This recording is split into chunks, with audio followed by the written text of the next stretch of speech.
pejim-baovaon'ny fahasalamana fa hivadika kosa isika amin'ny pejim-baovaon'ny sosialy amin'izao asaramanitra fankalazana ny fa-enadimapolo taona ny fahaleovantena sy nijereny filonam-ba malagasy izao mahatsiaro ny fianakaviana malagasy ny fitondrana nosantarina ho maly teny amin'ny kianjan'ny tafomamasina izay etsika ara-tsosialy izay vola ravoavy sy tsira kotorasano mitaritra ny vaovao.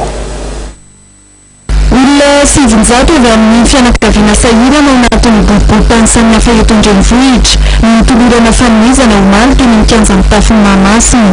Fanomezana izay nahitana vary, tsaramaso, savony, labozia ary fanala.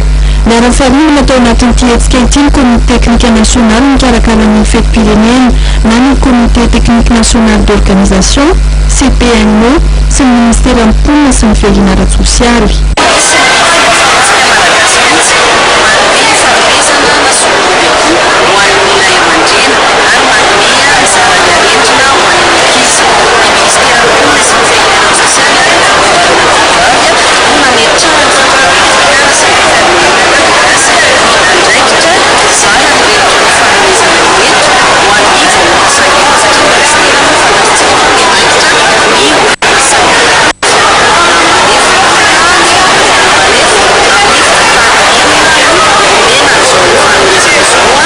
Santatra ihany ny etsy antolo-tsaina tetsy amin'ny kianjan'ny tafomamasina hotanterahana manerana nosy ny fizarana solobody akoho amin'ny be antitra sy arendrina ho amin'ny ankizy sahirana. Nandritra ny etsika antolo-tsaina maro teny Mamasina dia misy ny fametanana ny isa-tokantrano, anangan-tsaina, anahoana fitaovam-pandrazana amin'izao fetim-pirenena izao.